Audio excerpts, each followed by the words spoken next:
Hi, welcome to Unscripted. This is Tyler from Anchor Reviews, and now it's time to talk about the top 10 worst movies of 2015. Now, I'm not going to be like most critics that are going to put like Fantastic Four on the list because it wasn't that bad. I mean, I've seen, at least 10 more movies that are worse. And also, I'm not going to put Pixels because I actually had the actual fortune of not watching that movie. I didn't watch it. So, but these other 10 ones, I just gave them a chance. I thought, oh, maybe they'll be okay. But they weren't. So without further ado, here they are. Number 10, Mordecai, or whatever it's called. This is just, wow, what kind of, I don't know. I mean, it just shows that Johnny Depp has not really been, really had much of a good career lately. I mean, he was in The Lone Ranger that, I mean, it wasn't that bad of a movie, but it just wasn't that really successful at all. And this one's another example that Johnny Depp does not have as much, box office revenue or, makes wise decisions that much. Well, I know there's that Black Mass movie. I want to watch that, but I'm just waiting for it to come to video.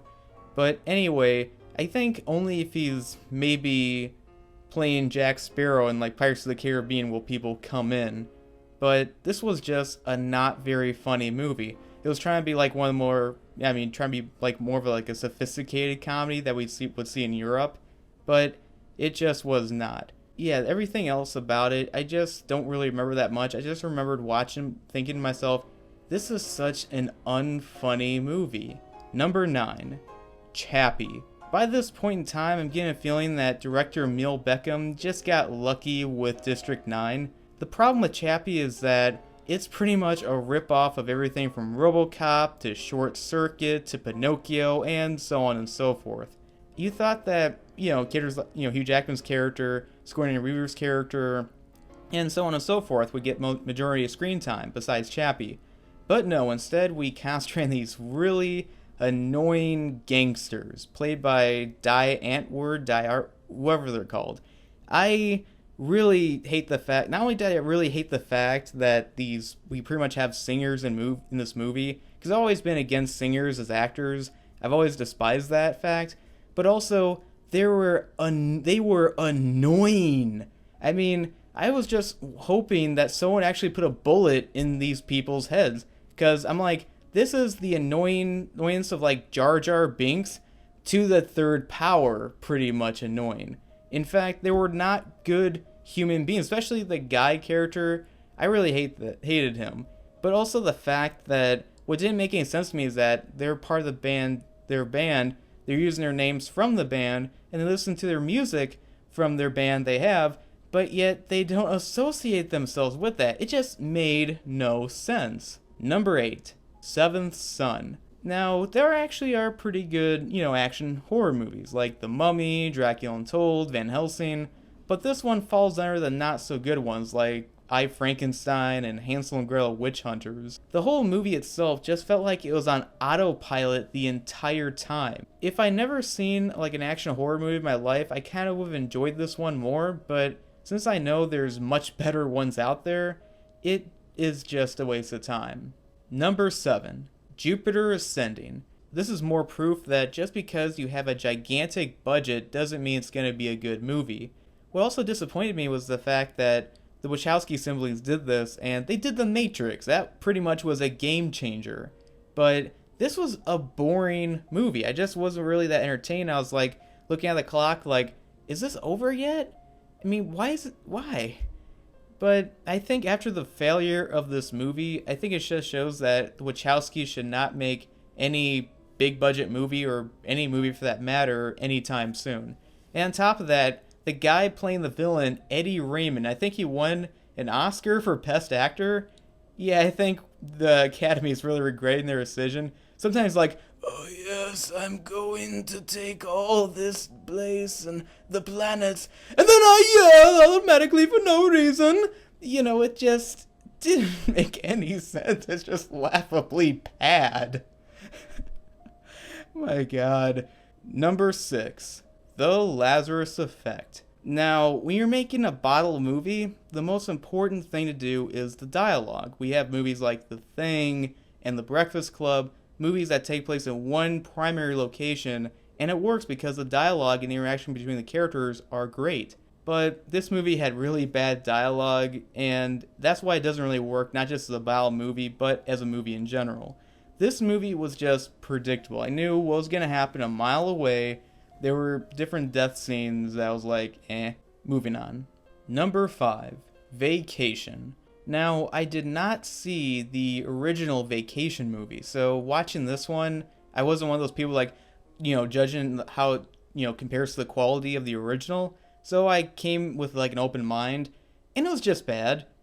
I mean, one of the distasteful jokes I found in this movie, I mean, a lot of the jokes were just distasteful and not funny. And I know it's an R-rated comedy, but when you have a movie about like a family like this with a couple of kids and that, you expect them to be like more of a family, but it just did not work. I just really didn't like this. They thought, different jokes they were showing, oh, it's funny. Especially, I really didn't like the fact the little kid was swearing a lot. Some people they were thinking like, oh, it's kind of funny and charming. And I'm like, no, it's not. Number 4, The Gallows. This is just another bad found footage movie that was just made cheap. I mean, found footage movies aren't really a bad thing at all. I mean, there are some pretty good ones like Chronicle and Cloverfield. This is just another one of the ones that are just bad. They're made cheap just to make a lot of money. The one character that I really hated in this movie was the bully character that pretty much handled the camera for half the movie. I just despise this guy. I really wanted to see this guy get not just killed, but in a violent way. And I'm glad he did, eventually get killed like halfway through the movie by, the ghost, whatever it was. I just don't think it was as satisfying as it could have been. And then the ending. I mean, the ending, I'm not going to spoil anything, but the ending was kind of a twist, but after thinking about it, it just didn't make any sense to me. Number 3, Furious 7. This is probably the worst movie to make over $1 billion. It's the only reason why this movie made as much as it did was the fact that Paul Walker tragically died. Now, people are like, oh, but what about Heath Ledger in The Dark Knight? In my opinion, comparing The Dark Knight to Furious 7 is like comparing Inside Out to Food Fight. I also thought that Jason Statham was a waste. I mean, he had potential, but he just wasn't really used to the full potential. In fact, another big issue I have with all these movies is the fact that there is not really any drama. I mean, think about it. When you have characters in these bunch of these situations, they don't really get injured, they don't really get hurt, they don't really fail. There's no drama, there's no suspense. That's how you make a good, fun action movies, when there's actually a sense of failure. But here, there's none of that. Number 2, Taken 3. Now, the first Taken movie, I really liked it. Was one of those movies that really, I think, is one of the best thriller movies of all time. And it stapled the fact that Liam Neeson was an action hero. Now, the problem with this movie is the fact there are way too many quick cuts. I mean, there's a part where they're showing like a car crash, and there's like tons of cuts, like a gazillion cuts in like 5 seconds. I felt like I was watching Quantum of Solace again, except worse. Not only for the fact that it's not as thrilling as the first one, but also I never really got why they recast the, stepdad character turned out to be the villain. 2 actors comparing only have like a 10-year difference, but the other guy who was, about maybe 10 years younger, he looks significantly younger than the guy who was originally playing the stepdad character. And the worst movie of 2015 is Hot Tub Time Machine 2. In all honesty, I never really cared that much for the first Hot Tub Time Machine movie in the first place. It's one of those movies where in the trailer they show it like, oh, it's going to be like this, they're going to go different time periods, but that doesn't even happen until the end credits of the movie. The whole movie is pretty much like a mystery, like trying to figure out, oh, who shot who kind of deal, and they go to the future for most of the time, but the jokes are terrible. I mean, I'm not a big fan of comedy movies, but the jokes were terrible. the one thing that really agitated me was there's this painting of this character having sex with a tiger, and then they kind of justify it like, why is that acceptable?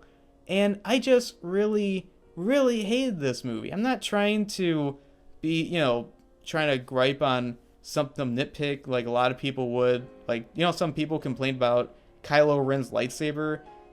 It's not like a minor nitpick. This is something that's a major thing that really made me angry. And I think a lot of people would agree with me. So that's my list for the top 10 worst movies of 2015. It's not as long as my favorite ones because I like to dwell more on what the good stuff was than the bad stuff was when it comes to movies. Don't see any of these movies at all. So I'll see you next year, and have a happy new year.